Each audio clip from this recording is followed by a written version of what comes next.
देव तुकाराम पंढरीनाथ भगवान की जय। माऊली ज्ञानेश्वर महाराज की जय। जगद्गुरु तुकाराम महाराज की जय। श्री सद्गुरु भवानगिरी महाराज की जय। अवधूत चिंतन श्री गुरुदेव दत्त वासुदेव हरी भवानगिरी महाराज की जय।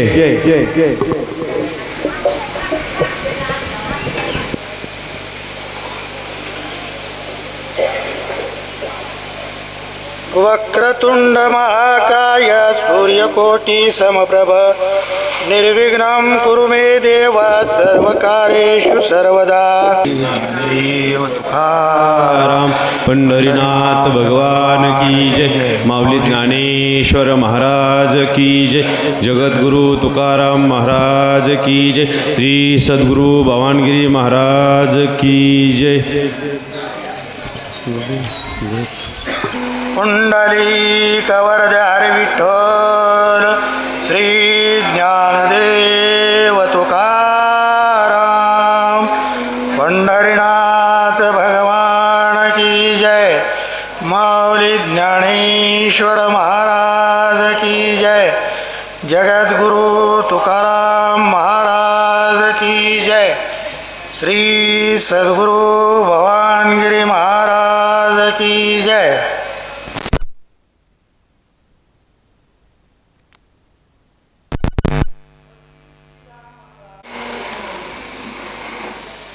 दुसऱ्या दिवसाची सेवा महाराजांच्या कृपा आशीर्वादाने माझ्या सद्भाग्यानं त्यांच्या इच्छेनं प्राप्त झाली। त्याबद्दल आमचे सर्व संयोजक, ग्रामस्थ, सर्व संत मंडळी, माता भगिनी यांना अभिवादन करून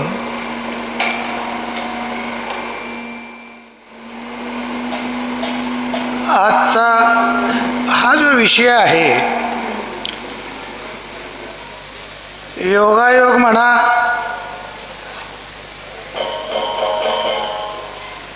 तर आजचा दिवस हा स्त्री चरित्रामधला महान जी विभूती होऊन गेल्या, त्या विभूतीच्या महान पुण्याईच्या हजारो कोटी वर्षांचा इतिहास या दिवसाच्या नावानं नमूद झाला। आज या दिवसाला ओळखत नाही असा त्रिभुवनामध्येही जीव नाही। आज वटसावित्री पौर्णिमा हा विशेष दिन आहे। जे विशेष कर्म करून गेलेले असतात ते विशेष दिवसाची ओळख करून देऊन जात असतात। मग ही जी वटसावित्री पौर्णिमा आहे, या दिवसाला वटसावित्री हे नामाभिधान का, कसं, कोणाच्या योगे आणि कोणतं कर्म केल्यानं या दिवसाचं महात्म्य त्रिभुवनामध्ये या ठिकाणी सर्वांना माहीत झालं, ज्ञात झालं। त्या दिवसाचं श्रेष्ठत्व, विशेष त्याला महत्त्व आहे। चरित्रामध्ये हे आपणाला आज आवर्जून या ठिकाणी घेतलेला विषय आहे। मला वाटतं हरिभक्त परायण वैजनाथ अण्णा यांच्या काळामध्ये, आपलं हे 58 वर्षाच्या काळामधील सर्वश्रेष्ठ प्रवचनकार आपल्या मंदिरामध्ये अण्णांचं नाव सर्वश्रुत आहे, आपण सर्वांनी पाहिलेले आहेत. ते श्रवण पुण्य ज्यांना लाभले तेही काही श्रोते यामध्ये आहेत. प्रथम त्यांना नमस्कार करतो. त्यांच्या वाणीचं जे महात्म्य आहे माझ्या पामराच्या वाणीमध्ये अशक्य आहे. जे भीमसेन जोशींनी गायलं इतरांना गायलं, परंतु ती ढब आणि तो जे काय असणारा ढाचा आहे तो इतरांना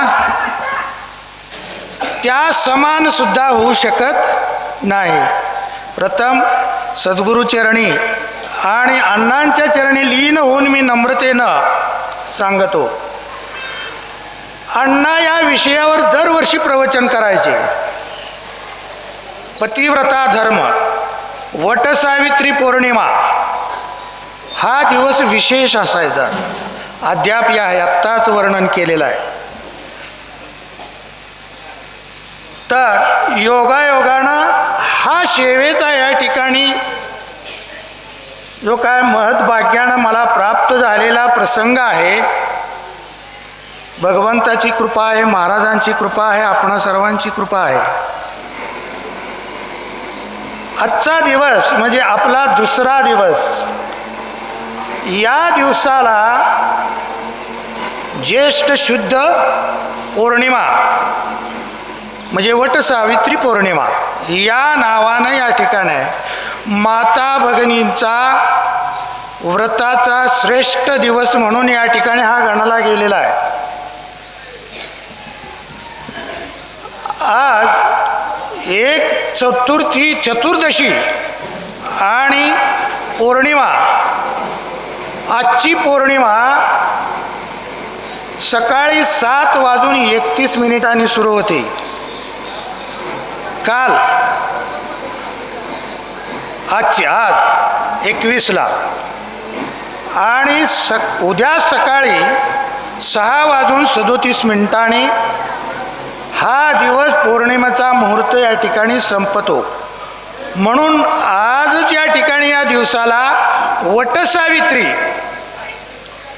हा या ठिकाणी तिथी मुहूर्त आहे. उद्या पण पौर्णिमा आहे, पण तिला नुसती पौर्णिमा असं या ठिकाणी उल्लेख आहे. पण वटसावित्री पौर्णिमेचं जे व्रत आहे ते आजच्याच दिवशी या ठिकाणी नेमलेलं आहे. असं प्राथमिक या ठिकाणी सविस्तर माहिती सांगितली. आता विशेष हे चरित्र खूप दिवस इथं या ठिकाणी प्रवचन झालेलं नाही कधी या विषयावर, म्हणून मुद्दाम घेतलेला आहे. माझ्या जसं वाणीनं भगवंत महाराज या ठिकाणी कृपा करतील तसे आपण ऐकून घ्याल ही अपेक्षा आहे. पतीची या मता अनुसरोणी पतिव्रता, अनायासे आत्महिता भेटेची ते. पतीच्या मताप्रमाणे वागून पतिव्रता स्त्री सहजच स्वतःच्या कल्याणाला प्राप्त होते, असा या ओवीचा अर्थ आहे. म्हणजे आजच्या दिवसाचं आणि आमच्या माता भगिनींचं श्रेष्ठ व्रत याचं वर्णन यामध्ये केलेलं आहे माऊली ज्ञानेश्वर महाराजांनी. माऊलींना यामध्ये अपेक्षित आहे त्यांनी उदाहरण दाखल या ठिकाणी ओवी घेतलेली आहे. तस्मात् शास्त्रम प्रमाणम ते कार्याकार्य व्यवस्थितो ज्ञात्वा शास्त्र विधानोक्तम कर्म कर्तुमिहार्ष. या श्लोकाच्या अनुषंगाने भक्तीचं महत्त्व यामध्ये वर्णन केलेलं आहे माऊलीने. त्यामध्ये दृष्टांत या ठिकाणी दिलेला आहे. भक्तानं भगवत भक्ती कशी निष्ठेनं करावी त्याच्यासाठी पतिव्रता या ठिकाणी स्त्रीचं दाखला प्रमाण या ठिकाणी माऊलीने दिलेलं आहे. जसं पतिव्रता आपल्या पतीच्या विचाराला अनुसरून वर्तन करते, त्यांचं मत या ठिकाणी ऐकते आणि त्यामुळे त्या स्त्रीला, त्या पतिव्रतेला काय प्राप्त होतं? आत्महित. आणि ते कसं प्राप्त होतं? अनायासे आपण हित साधतो.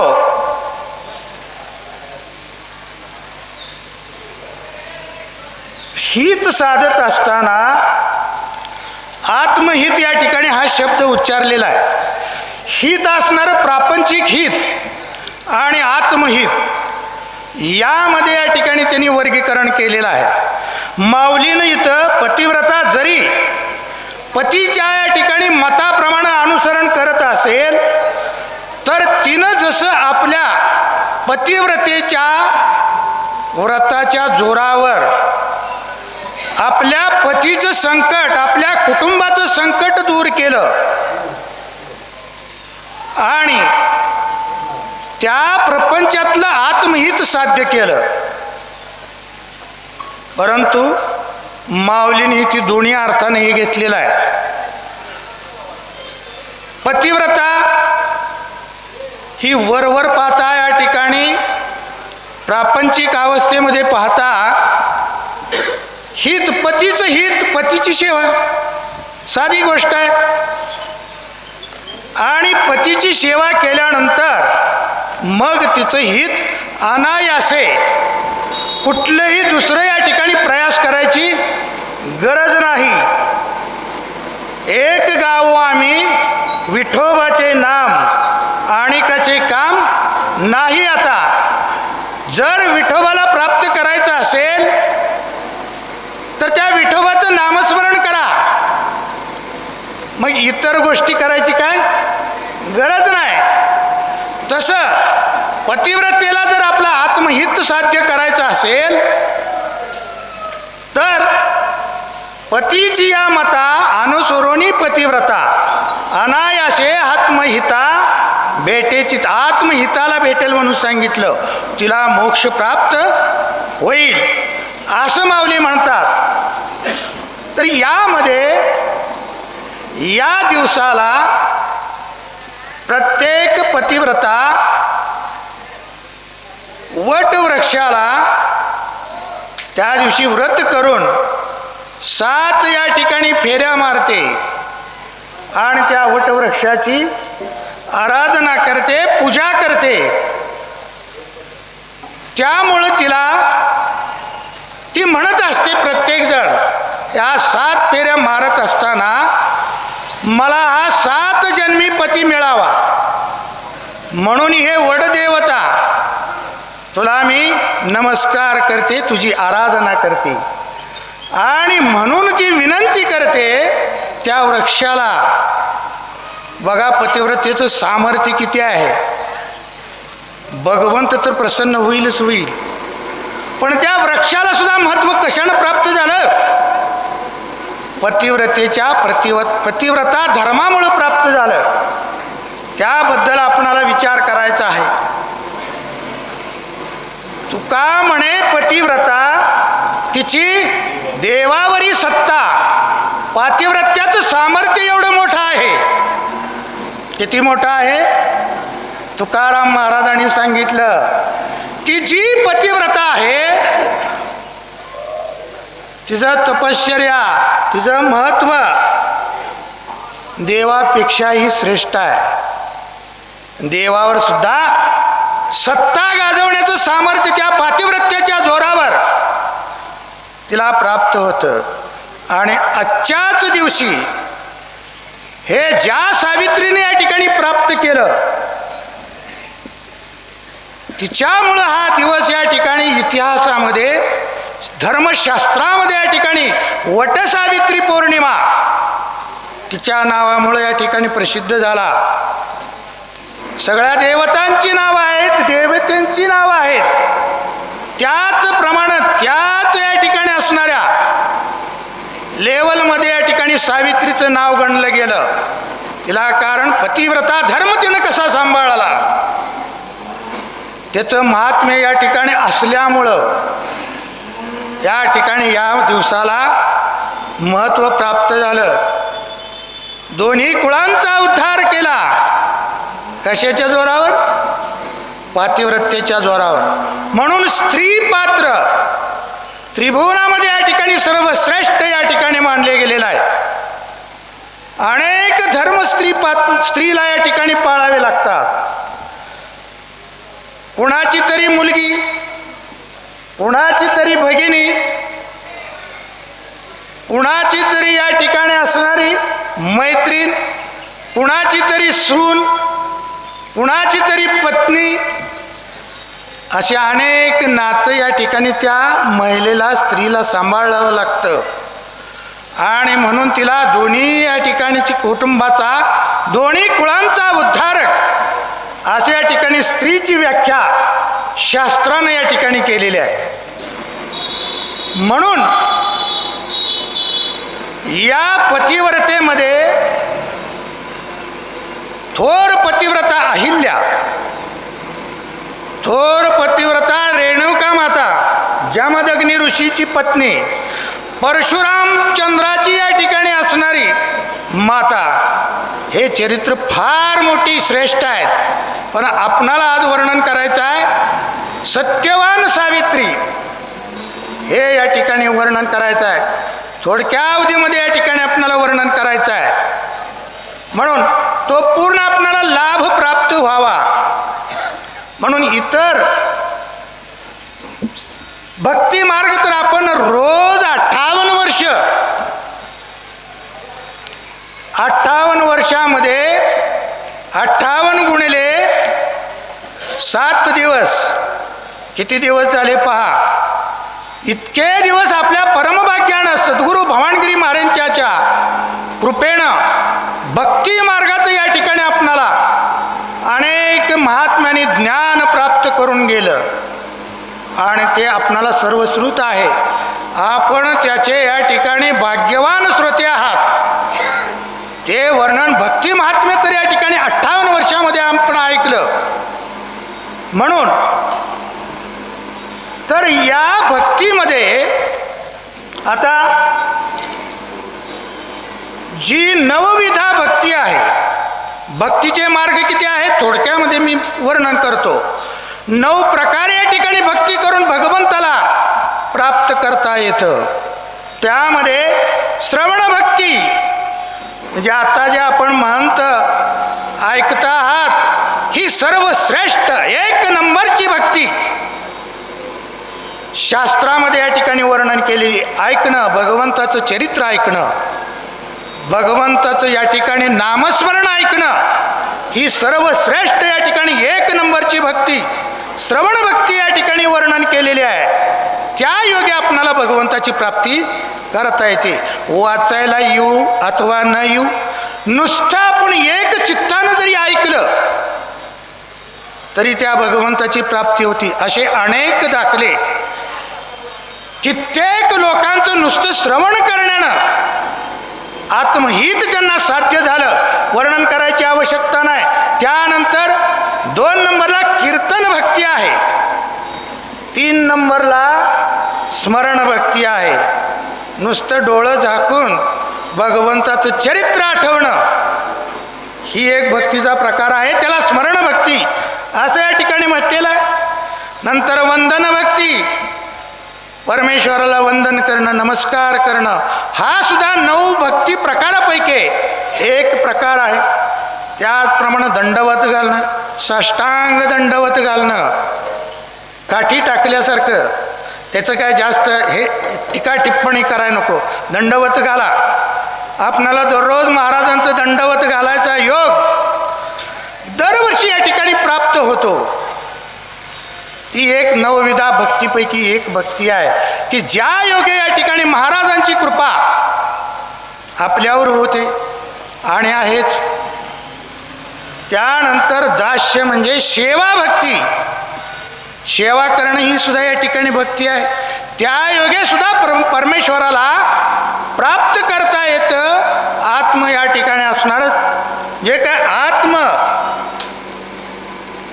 आत्म प्रारब्ध जे आहे, आत्म या ठिकाणी असणारं आत्महित या ठिकाणी साध्य करायचं, ते एक सेवाव्रत. आता जो आपला आजचा जो विषय आहे ते या भक्तियोगामध्ये आहे. सेवाव्रत, पतिसेवा हे व्रत आहे. आणि ते या ठिकाणी 9 भक्तीपैकी या ठिकाणी एक भक्ती आहे. त्यानंतर आत्मनिवेदन म्हणजे संपूर्णपणे प्राप्त झाल्यानंतर आत्मनिवेदन, स्वतःच्या आत्म्याला विचारा, भगवंता तू कुठं आहे. तो या ठिकाणी निवेदन करेल, तुझ्याच अंतःकरणामध्ये बी आहे. याच्यामध्ये जास्त विस्तार करत नाही. आपला आजचा विषय सेवा भक्ती या विषयावर आहे. आणि यामध्ये पतिव्रता सेवा हा विषय आहे. त्यामध्ये वटसावित्री पौर्णिमा आणि या चरित्राचं मुख्य या ठिकाणी असणारं ज्या नावामुळं ही पौर्णिमा प्रसिद्ध झाली, सावित्री, सत्यवान आणि सावित्री यांच्या चरित्रामुळं आजची या ठिकाणी असणारा योग सर्व माता भगिनींना या ठिकाणी प्राप्त झाला. आणि त्या योगे या ठिकाणी असणारं हा दिवसाचं महत्त्व या ठिकाणी या माऊलींच्या 16व्या अध्यायामधल्या 24व्या श्लोकामधून याचं वर्णन आलेलं आहे. आणि त्याप्रमाणे आपण वटसावित्री पौर्णिमा या निमित्त हे या ठिकाणी चरित्र निवडलेलं आहे.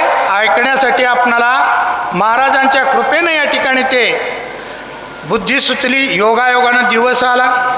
आमच्या महाराज लोकांनी जरा विनंती केली, म्हणले इतर कामं जास्त असतात, असू द्या, ठीक आहे, जशी इच्छा महाराजांची असेल तसं. तर त्यामध्ये योगायोग आला आणि वटसावित्रीचा दिवस आपल्या माता भगिनींना जे पतिव्रता धर्म या ठिकाणी पाळावं लागतं त्यांना त्यांच्या अत्यंत आवडीचा या ठिकाणी विषय आहे. त्यामध्ये पतिव्रता म्हणजे पतीची या मता अनुसोरिणी पतिव्रता या विषयामध्ये जसं पतीचं मत असेल त्याप्रमाणे वर्तन करणे. मग पतीचं मत कसं असेल तसं एकही शब्द या ठिकाणी पतीच्या आज्ञेबाहेर अजिबात न जाता. आता अनेक या ठिकाणी पतिव्रतांची चरित्रामध्ये वर्णन केलेलं आहे. रेणुका माता असेल, जमदग्नी ऋषी असेल. थोडक्यात सांगतो, त्या मातेनं पतिव्रता धर्मावर, अनुष्ठानावर काय या ठिकाणी व्रत आचरण केल्यानंतर मातेनं त्यावेळी जमदग्नी ऋषी ध्यानस्थ बसलेले असताना, तपश्चर्या करीत बसलेले असताना दररोज सकाळी स्नानाला जायचं आणि जे जल आहे ते जल या ठिकाणी पूजेसाठी आपल्या पतीला आणून द्यायचं स्नान करून. त्यांचं वैशिष्ट्याचं जास्त विस्तार मी करत नाही. मोकळं जायचं, स्नान करायचं, नदीतली वाळू गोळा करायची, त्याची घागर बनवायची आणि त्या घागरीत चाळणीनं पाणी ओतायचं. चाळणीतनं पाणी कसं ओतता येतं की नाही ओतता येत, त्याला भांडंच लागतं. ते पाणी त्या वाळूच्या घागरीमध्ये या ठिकाणी ओतायची आणि ती पवित्र या ठिकाणी ज्याला आपल्या पतीच्या पूजेसाठी या ठिकाणी घेऊन यायची माता. आणि त्या पाण्यानं या ठिकाणी ते या ठिकाणी ऋषी पूजा करायचे. याचं पुढं काय झालं या खोलामध्ये आपणाला जायचं नाही. फक्त पतिव्रतेचं सामर्थ्य काय आहे त्याच्यासाठी सांगितलं. तर मद्र नावाचा देश होता आणि त्या मद्र देशामध्ये अश्वपती नावाचा या ठिकाणी महान राजा होता. की जो राजा धर्मानं या ठिकाणी राज्य करायचा, नीतीनं राज्य करायचा. गडगंज ऐश्वर्य संपत्ती, त्रिभुवनाचं राज्य या ठिकाणी ताब्यामध्ये. ऐश्वर्याला कमतरता नाही, भाग्याला कमतरता नाही, परंतु त्यांना एकच या ठिकाणी दुःख होतं, असूया होती. पुत्र संतान या ठिकाणी त्यांच्या ठिकाणी नव्हतं.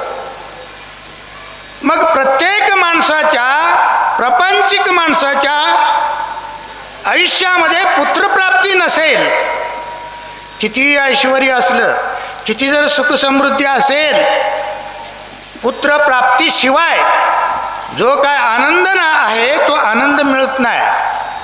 अनेक वर्ष राज्य केलं, पुत्र संतान या ठिकाणी नाही. राजा चिंताग्रस्त झाले, काय करावं, एवढं मोठं राज्य आहे, परंतु या राज्याला वारस नाही, कुणी नाही. उद्विग्न राजा या ठिकाणी अश्वपती राजा झाले, अरण्यामध्ये या ठिकाणी गेले आणि एक व्रत त्या ठिकाणी तिथं अनुष्ठान केलेलं आहे राजानं. सावित्री नावाच्या या ठिकाणी शक्तीचं अनुष्ठान केलं, यज्ञ या ठिकाणी कुंड निर्माण केलं आणि त्यामध्ये दररोजच्या नियमाप्रमाणे 10 लक्ष सावित्री देवीचे या ठिकाणी मंत्र म्हणायचे आणि यज्ञामध्ये हवन करायचे. त्यांचा नियम असा होता की 10 लक्ष मंत्र रोज या ठिकाणी देवीची आराधना करायची आणि निराहार 10 दिवसातून 1 चमचाभर दूध घ्यायचं आणि नंतर 10 दिवस अनुष्ठान करायचं. 18 वर्षाचा कालावधी गेला आणि हे अनुष्ठान चालू होतं. देवी या ठिकाणी या अनुष्ठानामुळे प्रसन्न झाली, सावित्री देवी, आणि या ठिकाणी प्रसन्न होऊन राजाला विचारलं, राजा मी तुला या ठिकाणी प्रसन्न झालेले आहे, तू ज्या योगे या ठिकाणी हे अनुष्ठान करायला अरण्यामध्ये आलास, आपल्या मनातला हेतू काय? राजानं सांगितला, माते, हे जगदंबे, हे सावित्री माते, मला सर्व काही प्राप्ती आहे, परंतु संतान नाही, मुलबाळ नाही, एवढीच माझी या ठिकाणी असणारी दुःखाची बाजू आहे आणि मला प्रसन्न तुम्ही झाला, मला पुत्र संतान या ठिकाणी पाहिजे आहे. पहा कसं आहे, मुलगी कोणीच मागत नाही, खरं आहे ना. नाव घेताना सुद्धा काय म्हणतात, मुलगाच व्हावा. त्यावेळच्या काळापासून आजच नाही महाराज. मागताना काय मागितलं, पुत्र पाहिजे, मुलगा पाहिजे. मग सावित्री देवीने त्यांचं सगळं या ठिकाणी बाळ विस्तार काढलं. एवढे दिवस झालं, लग्न झालं, राज्य चाललं, यांचं या ठिकाणी मुलबाळ का होत नाही. पाहून सांगितलं, राजा तुझं सगळं तपासून बघितलं, तुझ्या संचितामध्ये या जन्मामध्ये तुला मुलबाळ, पुत्र संतान होत नाही, मुलगा तुला या ठिकाणी होणार नाही. मग कसं करायचं?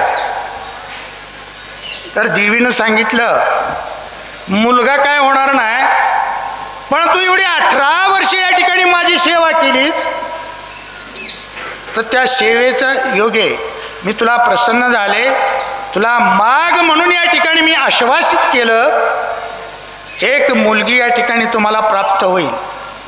आणि ती मुलगी कशी होईल? अत्यंत या ठिकाणी धर्मशील, पतिव्रतामणी, शिरोमणी, त्रिभुवनामध्ये स्वतःचं नाव या ठिकाणी कोरल, अशा प्रकारची या ठिकाणी मुलगी तुम्हाला प्राप्त होईल. मग थोडा आनंद आणि थोडं दुःख. आनंद काय नाही, निदान मुलगी तरी होते. आणि दुःख कशाचं? मुलगा असता तर बरं झालं असतं. अशा प्रकारचं थोडं द्विधा अवस्थेमध्ये राजाने या ठिकाणी मान्य केलं. ठीक आहे म्हणले. मुलगी तर मुलगी. आले आपल्या मद्र देशामध्ये परत आले. राजधानीमध्ये राज्य सुरू झालं. कालांतरानं महाराणी या ठिकाणी सबर राहिल्या आणि नंतर 9 महिने आणि 9 दिवस झाल्यानंतर एक या ठिकाणी मुलगी रत्न त्यांना प्राप्त झालं आणि ती सावित्रीच्या अनुष्ठानाकरवी राजाला या ठिकाणी मिळालेला आशीर्वाद, त्यामुळं त्या मुलीचं नाव सावित्री ज्या देवीच्या अनुष्ठानामुळे या ठिकाणी प्राप्त झालं आणि तेच नाव या ठिकाणी राजा आणि राणीने तिथं त्या मुलीला ठेवलं. मग आता तो देवाचा प्रसाद, शक्तीचा प्रसाद आहे आणि जे काय या ठिकाणी शक्ती भगवंताच्या कृपा आशीर्वादानं ज्या संतती आपणाला प्राप्त होतात ते या ठिकाणी आपल्या नावाचं जे काय आहे आपल्या आईवडिलांचं किंवा आपल्या दोन्ही कुळाचा उद्धार या ठिकाणी करतात. त्याप्रमाणे सावित्री या ठिकाणी अमावस्यापासून पौर्णिमेपर्यंत कलाकलानं जशी चंद्राची कोर या ठिकाणी वाढते आणि त्याप्रमाणे सावित्री वर्षानं असं वय वाढायला लागलं. तिच्या रूपाचं वर्णन करणं, ज्या स्वर्गामधल्या या ठिकाणी देवदेवता आहेत त्यांच्याच या ठिकाणी समान रूपानं देखणी असणारी अशा प्रकारची ही सावित्री या ठिकाणी वर्ष, 2 वर्ष, 5 वर्ष, 7 वर्ष उपवर या ठिकाणी झाली. उपवर झाल्यानंतर राजाला या ठिकाणी आपल्या मुलीचा विवाह करायचं. आपणाला सुद्धा तेच मुलगी या ठिकाणी झाली, उपवर झाली की प्रत्येकाच्या या ठिकाणी मनामध्ये राहतं की आपल्या मुलीला आता कुठेतरी सुंदर या ठिकाणी स्थळ पाहावं, तिचं कल्याण आयुष्यभर व्हावं अशी आपणाला चिंता लागते. तसंच त्या अश्वपती राजाला या ठिकाणी चिंता लागली आणि मग वर संशोधनाचा कार्यक्रम या ठिकाणी राजानं प्रधानजीला सांगितला आणि म्हणजे आपली मुलगी या ठिकाणी सावित्री आहे, हिच्या योग्य या ठिकाणी तिला भ्रतार संशोधनाचं कार्य करा. मग आपण जसं या ठिकाणी एक ठिकाणी बघितलं, दुसऱ्या ठिकाणी बघितलं, जे पसंत पडेल त्याच्याशी या ठिकाणी आपण विवाह करून देतो. त्याप्रमाणे त्या प्रधानाने या ठिकाणी अनेक राज्यामधून या ठिकाणी जाऊन त्या राज्यांचे राजपुत्र यांची माहिती घेणे. त्याप्रमाणे त्यावेळी फोटो काढायचं नव्हतं, परंतु वर्णन केले की त्यावेळेचे चित्रकार असे होते, नुसतं वर्णन केलं तर त्या वर्णनाप्रमाणे या ठिकाणी चित्र काढायचे.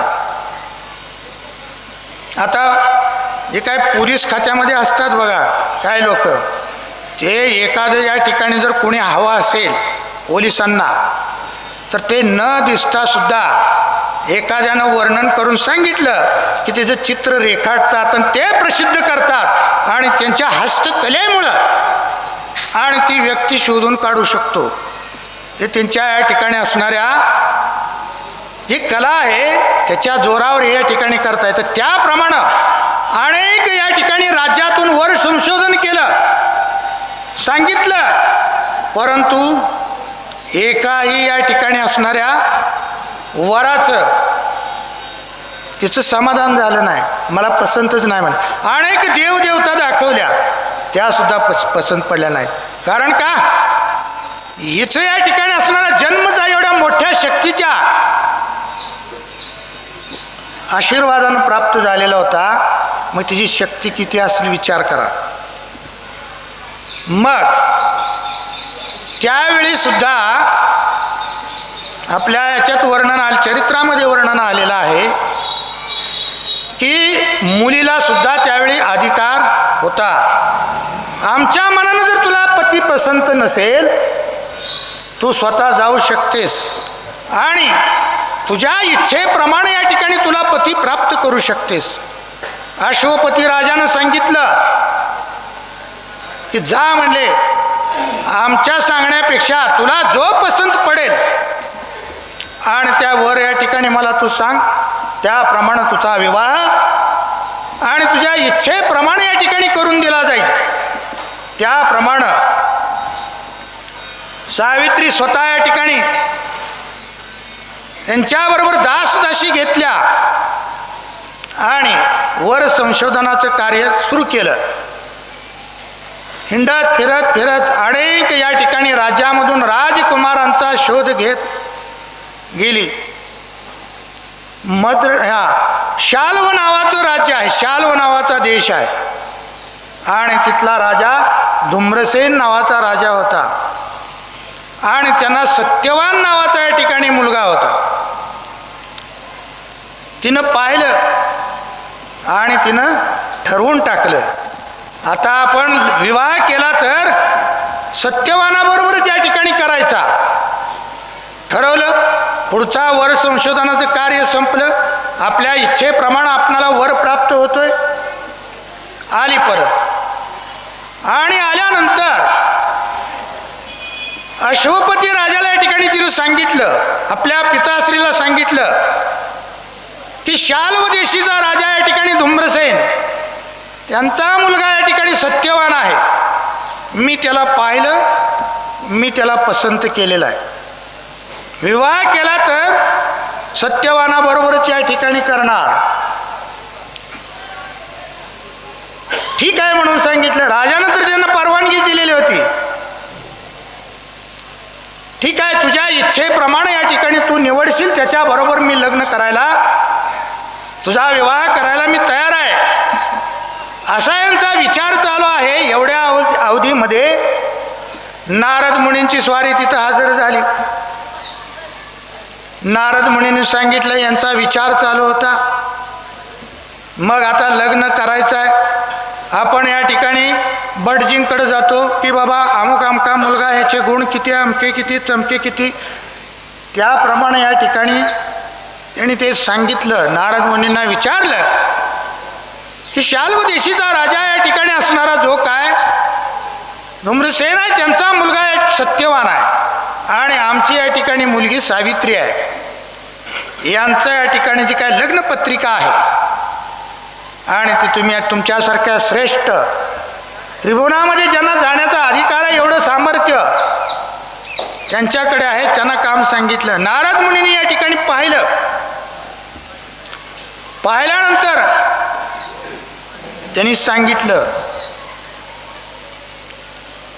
की आत्ता राजा धूम्रसेन राजा जो आहे तो आंधळा झालेला आहे. काय झालाय? आंधळा झालेला आहे. एक तर दुसरी गोष्ट, शाल्व राज्य त्याच्या ताब्यातनं गेलेलं आहे.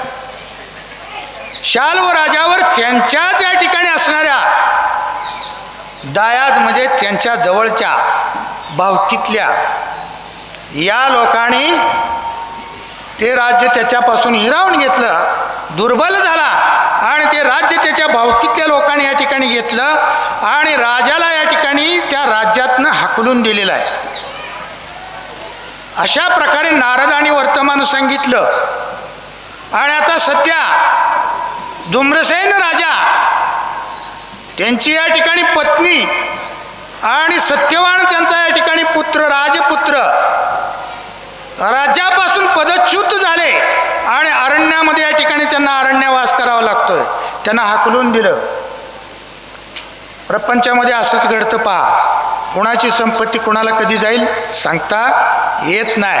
कोण आपली संपत्ती कधी हिरावून घेईल सांगता येत नाही. मग यांचंही तसंच झालं. हे भरवशावर नाहीच. आपण जास्त त्यात आता चरित्र अर्ध राहील म्हणून इतर विषयामध्ये आपण बोलायचं नाही, फक्त चरित्रापुरतं बोलूया. मग अशाश्वत गेलं. राज्य कसं आहे? अशाश्वत आहे. ते गेलं आणि राजा या ठिकाणी अरण्यामध्ये मुलगा आणि आपल्या पत्नीसह या ठिकाणी वास्तव्य करीत होता. मग अश्वपती राजाला नारद मुनींनी सांगितलं की धुम्रसेन राजाला या ठिकाणी राज्यापासून पदच्युत व्हावं लागलंय, दृष्टी गेलेल्या अरण्यामध्ये राहतात, तुमच्या मुलीनं तर या ठिकाणी तो राजकुमार निवडलेला आहे. बघा, विचार करा. आता आम्ही काय बघतो, मुलगा कलेक्टर आहे का? नाही बाबा, आमची मुलगी द्यायची नाही. मुलगा काय करतो? शेती करतो. नाही रे बाबा, आम्ही शेतकऱ्याला तर मुलगी देणारच नाही. काय तिचं कराय? आज शेतीची अवस्था तीच आहे. कधी काय या ठिकाणी प्राप्त होत नाही, कधी दुष्काळ आहे, कधी काय भाव नाही, काय नाही. याच्यामुळे ही अवस्था प्राप्त झाली. मग नारदाने सांगितलं, आता जास्त विस्तार नको, नारदाने सांगितलं त्यांचं काय राहिलेलं नाही, आंधळं झाले आणि अरण्यामध्ये राहतात. राजा काय करणार बोला? राजा विचार करायला, कोणता आई वडील अशा प्रकारे या ठिकाणी आपली मुलगी दारिद्र्यामध्ये असणाऱ्या देणार आहे? नाही देणार. आपल्या मुलीचं कल्याण हित या ठिकाणी आपण पाहतो. आणि त्याप्रमाणे राजानं विचार केला. तर आणि तिला सांगितलं की बाई सावित्री, तू नीट विचार कर आणि हे स्थळ आपण नाकारूया. नाही म्हणली. आणि तोपर्यंत नारद मुनीने अजून एक गोष्ट लपवून ठेवलेली होती. 1 वर्षापर्यंत ह्या मुलाला आयुष्य आहे. 1 वर्षानंतर हा मुलगा या ठिकाणी मरण पावणार आहे. मग करणार का लग्न? कोणती स्त्री या ठिकाणी आपला नवरा 1 वर्षाने या ठिकाणी मरण पावणार आहे म्हणल्यावर लग्नाला तयार होईल? नाही. पण ही सावित्री होती. तर सावित्री या ठिकाणी पतिव्रता असल्यामुळे भक्तीचा जो काही विश्वास आहे, दास्य सेवा आहे, सेवा भक्ती जी आहे, आणि त्याच्यावर विश्वास असल्यामुळं नारद मुनीला सांगितलं, महामुनी, मी जो मनामध्ये पती ठरवलेला आहे, आता त्याला नाकारणं म्हणजे एक प्रकारचा या ठिकाणी असणारा आपल्या कर्मापासून दूर गेलेला, आपल्या निश्चयापासून दूर गेल्याचं या ठिकाणी पातक होणार नाही. मी जे ठरवलं त्यामध्ये मी माघार घेणार नाही. माझं जसं होईल तसं होईल. मग ठीक आहे म्हणून सांगितलं. लग्न या ठिकाणी करायला ठरलं. अरण्यामध्ये या ठिकाणी गेले. तिथं जाऊन पाहिलं तर राजाला या ठिकाणी दृष्टी नाही. सत्यवान या ठिकाणी लाकडं आणायचे आणि चरितार्थ चालवायची अवस्था पाहिली. अश्वपती राजानं त्यांना विनंती केली की मी आमच्या मुलीनं तुमचा मुलगा राजकुमार या ठिकाणी वर म्हणून पसंत केलेला आहे, त्याच्याशी या ठिकाणी विवाह करणार आहे. मग त्या अंध राजानं सांगितलं, महाराज, तुम्ही मोठे या ठिकाणी राज्यकर्ते आहात, तुमच्या ताब्यामध्ये राज्य आहे, माझ्याकडे राज्य नाही, मी या ठिकाणी असा दयनीय अवस्था आहे, माझ्याकडे तुमची मुलगी नको. कोणतरी धनाढ्य या ठिकाणी पहा आणि त्या राज्याला या ठिकाणी देऊन टाका. त्यावेळी राजानं सांगितलं, प्राण जरी गेला तरी सुद्धा सावित्री दुसरा पती करणार नाही, पतिव्रता. त्यामुळे या ठिकाणी मी त्या मुलीचा विवाह सत्यवानाबरोबरच या ठिकाणी करून देणार. तिचं ठरलेलं आहे, ही काळ्या दगडावरची रेग आहे. आणि मग या ठिकाणी तिथं 4 दिवसपर्यंत सोहळा अरण्यामध्ये अश्वपती राजाने या ठिकाणी करून दिला. मग जीवन या ठिकाणी सुरू झालं. आणि नंतर असंच काही कालावधी गेला. आणि आता खूप वेळ कमी राहिलेला आहे, आपणाला वेळेमध्ये संपवायचं आहे. त्यामुळं अगदी थोडक्यामध्ये या ठिकाणी मी घेतो. आता तर तिला जो आत्मविश्वास, थोडक्यामध्ये मी सांगतो, तिने एवढं धाडस केलं होता. जो आत्मविश्वास असतो भगवंतावर जो ठेवतो त्याला खात्री असतं माझं कुणीही वाईट करू शकत नाही. तुका म्हणे पतिव्रता तिची देवावरी सत्ता. देवाला सुद्धा या ठिकाणी तिथं सत्ता त्याच्यावर गाजवण्याचं सामर्थ्य त्यामध्ये आहे. मग असं या ठिकाणी तिला माहीत होतं. तिनं आपल्या सासू सासऱ्याला हे सांगितलेलं नव्हतं की सत्यवान 1 वर्षाने या ठिकाणी त्याला मरण येणार आहे. मग तिनं व्रत चालू केलं, पतिव्रता व्रत. त्यामध्ये अनेक या ठिकाणी लक्षणं आहेत पतिव्रतेची. पती गावाला गेल्यानंतर नट्टापट्टा करायचं नाही, थोडक्यामध्ये सांगतो बरं का, जास्त वर्णन करायचं नाही. पती गावाला गेल्यानंतर आरशात बघायचं नाही. पती गावाला गेल्यानंतर कपडे नवीन घालायचे नाहीत. पती गावाला गेल्यानंतर गोडधोड खायचं नाही.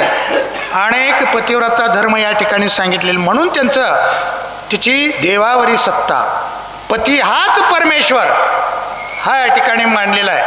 म्हणून अशा प्रकारे सेवा या ठिकाणी तिने केली. आणि 1 वर्ष जवळ आलं. 1 वर्ष जवळ आलं. नारदानं सांगितल्याप्रमाणे तो दिवस जवळ आला. 3 दिवस राहिले आजच्या दिवसाला, वटसावित्री पौर्णिमा. 3 दिवसापूर्वी सावित्रीने या ठिकाणी अनुष्ठान केलं, व्रत केलं, उपवास केला. आणि उपवास केल्यानंतर सासू सासरे आणि पती विचारायचे, का ग बाई तू काय खात नाही पीत नाही, किती दिवस उपाशी राहणार? नाही म्हणले, माझं व्रत आहे. तिने सांगितलं नाही कुणाला. किती धाडस आहे, किती त्या ठिकाणी धैर्य आहे. आणि तिनं सांगितलं नाही. नेमकं बरोबर 3 दिवस व्रत केल्यानंतर फळ खाल्लं नाही, पाणी घेतलं नाही. पौर्णिमेचा दिवस या ठिकाणी उजाडला. धाकधूक मनामध्ये सुरू झाली. आणि त्या दिवशी सत्यवान या ठिकाणी चालला अरण्यामध्ये. त्यावेळी तिनं सांगितलं, मालक मी तुमच्याबरोबर येणार. आजच तू कशासाठी यायला लागलेस? नाही म्हणले, मला आज यायचंच आहे तुमच्याबरोबर. ठीक आहे म्हणला. बरोबर गेले. दिवसभर अरण्यामध्ये फिरले. आणि संध्याकाळची वेळ झाली, सूर्यास्ताला गेला. मग सूर्यास्ताच्या वेळेला एक वडाचं झाड होतं अरण्यामध्ये. आता शेवटी या ठिकाणी काहीतरी मोळी वगैरे घेऊ आणि आपण परत जाऊ म्हणून सत्यवान वडाच्या झाडावर या ठिकाणी गेला. आणि झाडाचं लाकूड तोडायचा प्रयत्न करायला लागला. त्यावेळी सावित्रीनं सांगितलं, अहो आजच्या दिवस जर आपण नाहीच मुळी नेली, नाहीच जर या ठिकाणी झाड तोडलं तर काय बिघडतंय का? प्रयत्न केला, परंतु जे नारदाचं वचन आहे, जे सांगितलेलं आहे ते चुकणार नाही.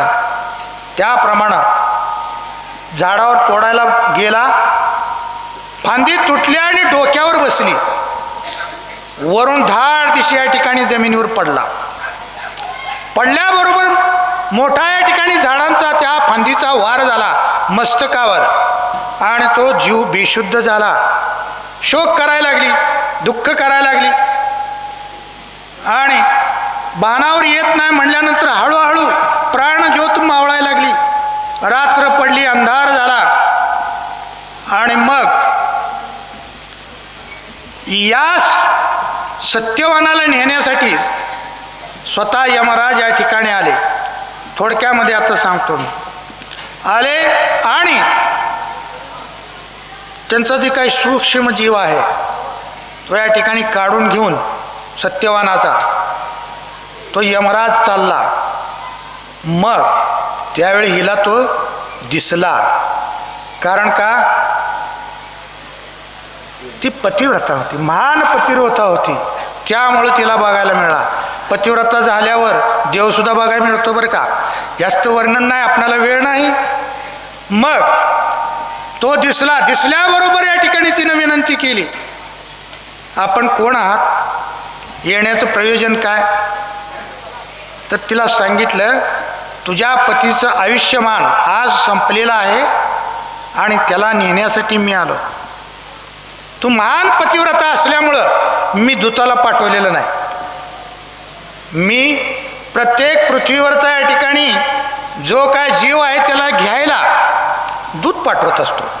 पण तुझं पातिव्रत्य बघितलं, तू त्याला जुमानणार नाहीस म्हणून मी स्वतः आलो आहे आणि मी घेऊन चाललो आहे. मग तो जीव घेतला सत्यवानाचा आणि यमराज या ठिकाणी आकाशपंथानं निघाले. आकाशपंथानं निघाला, आपला पती घेऊन चालले. मग पतिव्रतेनं या ठिकाणी असं ध्यान केलं देवीचं, परमेश्वराचं या ठिकाणी ध्यान केलं. मी जर आयुष्यभर या ठिकाणी पतीची सेवा केली असेल, वृद्ध सासू सासऱ्याची सेवा केली असेल, एखाद्या ब्राह्मणाला या ठिकाणी दानधर्म केला असेल, आंधळ्या पांगळ्यांची सेवा केली असेल, देवा तुझं मी दररोज नाव घेतलं असेल, तर माझा जो पती या ठिकाणी यमधर्म घेऊन चाललाय त्याच्या मागं या ठिकाणी चालली आकाशात तो यमधर्म सत्यवानाचा प्राण घेऊन चालला, ही मागच. यमधर्मानं पाठीमागं वळून पाहिलं तर सावित्री यायला लागलेली आहे. आणि त्यांनी विचारलं, तू का माझ्या मागे येतेस? तर म्हणले, आता मी कुठे जाऊ? म्हणले, जिकडं माझा पती तिकडं मी, त्यांना सोडून मी जाणार. मी पतिव्रता आहे, आयुष्यभर या ठिकाणी पतीची सेवा केलेली आहे, मी त्यांना जाऊन सोडून देऊ कसं? लगेच या ठिकाणी यमधर्मात सांगितलं, नाही म्हणले, आयुष्यमान संपलेलं आहे, तू जा आणि त्यांना अंत्यविधी करून टाक. नाही म्हणले, विनवणी केली, तुम्ही माझ्या वडिलासारखे आहात, तुम्ही तुमच्या मुलीसारखी आहे, मुलीला विधवा करून जाता की काय? विनंती केली. आणि माझं अनेक पुण्याईचं वर्णन केलेलं आहे तिथं, चरित्रामध्ये खूप मोठा इतिहास आहे तो. अनेक पुण्याई मी केलेल्या आहेत, म्हणून मला तेवढा पती द्या. यमधर्मानं सांगितलं, कदापि शक्य नाही, पती सोडून काय मागायचं ते माग. मग त्यावेळी सावित्रीनं सांगितलं, ठीक आहे म्हणले देवा, माझे सासरे या ठिकाणी नेत्रहीन झालेत, अंध आहेत, त्यांना दृष्टी द्या. तथास्तु, जा त्यांच्या डोळ्याला हात लाव, लगेच त्यांना दृष्टी प्राप्त होईल. वर प्राप्त करून घेतला आणि पुन्हा चालले. आणि पुन्हा ही परत मागायच. परत आल्यानंतर परत त्यांनी पाहिलं, सावित्री तुझ्या म्हणण्याप्रमाणे तुला वर दिला, आणखी तू का माझे मागे? तर आता मी तुमची मुलगी आहे आणि माझी या ठिकाणी पतीवर श्रद्धा आहे, माझा पती घेऊन गेल्यानंतर मी काय करू? पतिव्रता व्रत जे श्रेष्ठ आहे ती यामुळे श्रेष्ठ आहे. तिथं देवाला यमधर्माला सुद्धा या ठिकाणी पुन्हा मान्य करावं लागलं की ठीक आहे म्हणले, अजून एक संधी तुला, अजून तुला काय मागायचं असेल तर माग. आमच्या सासऱ्याचं राज्य गेलं तेच राज्य परत मिळावं. तथास्तु. पुढं निघाले आणि पुढे गेल्यानंतर पुन्हा ही पाठीमाग आहेच. पतिव्रता तिची देवावरी सत्ता, त्याप्रमाणे ती मागं गेली. पुन्हा मागं या ठिकाणी यमधर्माने पाहिलं, पुन्हा ही या ठिकाणी परत आलेली आहे. पुन्हा तिला विचारलं, अजून तुझे 2 वर दिले, परंतु तू काय अजून जात नाही, तू परत जा. नाही म्हणले, माझं कुंकू जर तुम्ही घेऊन जात असाल तर मला कुठं जायचं आहे म्हणले. नाही म्हणले, तर ठीक आहे, अजून एक वर तुला दिला, बोल अजून काय पाहिजे? माझा पती द्या म्हणले. पती सोडून तुला काय मागायचं ते माग. मग त्या ठिकाणी तिनं सांगितलं की माझे जे या ठिकाणी पिताश्री आहेत, अश्वपती राजा, त्यांना मुलगा नाही, त्यांना 100 पोरं होऊ द्या म्हणले. तथास्तु म्हणून सांगितलं. ठीक आहे म्हणले, होतील, आता तरी जा. मग पुन्हा पुढे घेऊन चालले आणि पुन्हा या ठिकाणी ही सावित्री माग आहेच. त्या पुण्याची, त्या पतिव्रता धर्माची शक्ती एवढी मोठी होती, ते कमीच होत नव्हतं. आणि मग यमधर्मानं असं विचार केला, एवढं मी हिला सगळं या ठिकाणी केलं, दाखवलं, कुणालाही माझ्याकडे बघायची हिंमत होत नाही, आणि ही एवढी माझ्याबरोबर या ठिकाणी स्पर्धा करते भक्तीची आणि माझ्याजवळ पोचते. यमधर्माला उत्सुकता लागली आणि त्यांना सुद्धा वाटायला लागलं, आता काय मागती बघू. हसून यमधर्म म्हणतात, अजून तू आलीस का? तर होय आली. अजून काय पाहिजे? अहो माझा पती द्या. तेवढं सोडून बोल ना म्हणले. नाही म्हणले, मी जर तुमची खरी या ठिकाणी मुलगी असेल, मला जर तुम्ही माहेर करणार असाल तर माझा पती मला परत दे. त्यावेळी त्यांनी सांगितलं, पती सोडून दुसरं काय पण माग. ठीक आहे म्हणले. पाय धरले आणि मला 100 पुत्र द्या म्हणले. तथास्तु म्हणून बसले. 100 पुत्र प्राप्त होऊ दे, होतील म्हणून सांगितलं. आणि मग आनंद झाला कुणाला? सावित्रीला दिला आशीर्वाद वडिलांनी. आणि मग मात्र या ठिकाणी परत यमधर्माच्या लक्षात आलं की आपण झुकलो.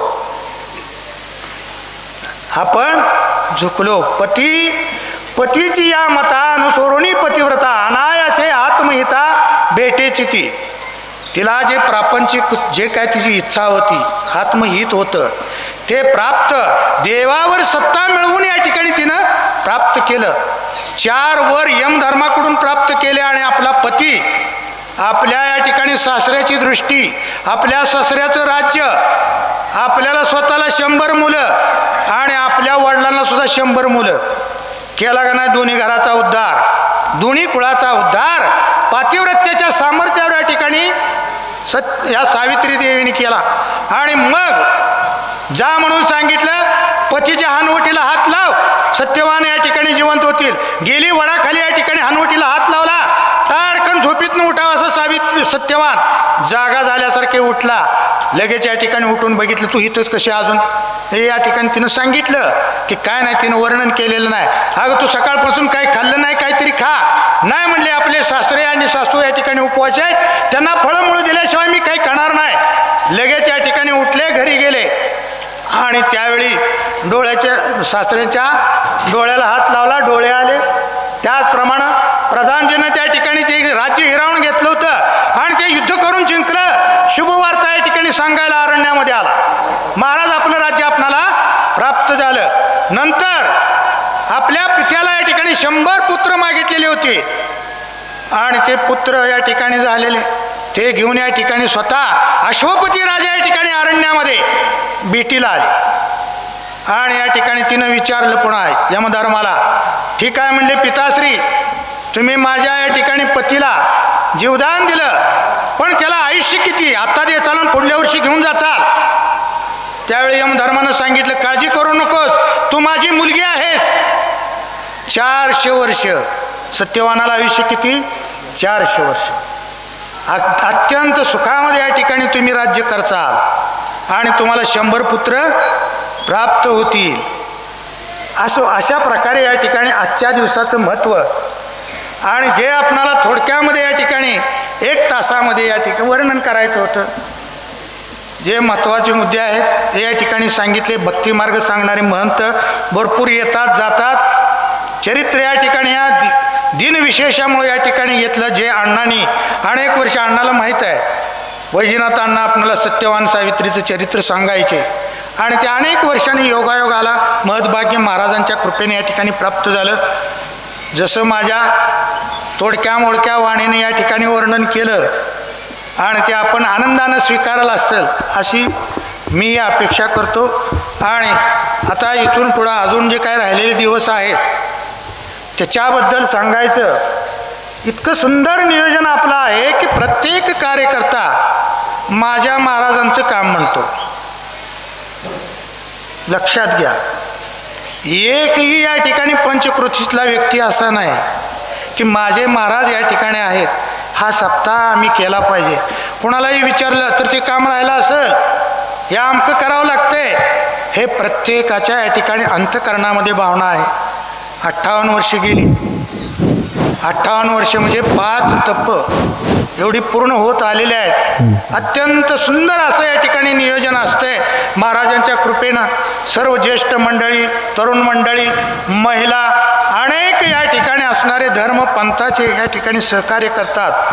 तरुण मंडळी या ठिकाणी सहकार्य करतात आणि त्याच्यामुळं आपणाला हे जे काय ज्ञानदान आहे, नामदान आहे, ते या 7 दिवसामध्ये या ठिकाणी अनुभवायला मिळतं.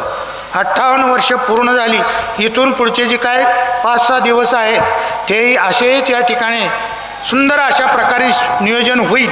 यामध्ये माझ्या मनामध्ये तिळमात्र शंका नाही. कुठल्याही गोष्टीची कमतरता महाराज कमी पडू देणार नाही. आजची गोष्ट नाही, 58 वर्षाची गोष्ट आहे. तर असंच या ठिकाणी चांगलं नियोजन होईल आणि प्रत्येकजण आपापलं काम चांगल्या प्रकारे पार पाडावं अशा प्रकारची या ठिकाणी इच्छा व्यक्त करतो.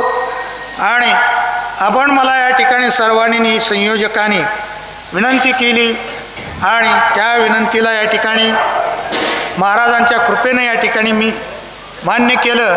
आणि जसं या ठिकाणी आपल्याला शक्य असेल यथाशक्ती यथाबुद्धी वर्णन या ठिकाणी केलं, चरित्राचं वर्णन, आणि ते आपण शांत चित्तानं ऐकून घेतलं. याबद्दल या ठिकाणी सर्व संत श्रोते माता भगिनी यांचं या ठिकाणी असणारं मनपूर्वक आभार मानतो. आणि या ठिकाणी दुसऱ्या सेवेचं पूर्णविराम या ठिकाणी करतो. कुंडलिक वरदे हरी विठ्ठल श्री ज्ञानदेव तुकाराम पंढरीनाथ भगवान की जय. माऊली ज्ञानेश्वर महाराज की जय. जगद्गुरु तुकाराम महाराज की जय. श्री सद्गुरु भवानगिरी महाराज की जय.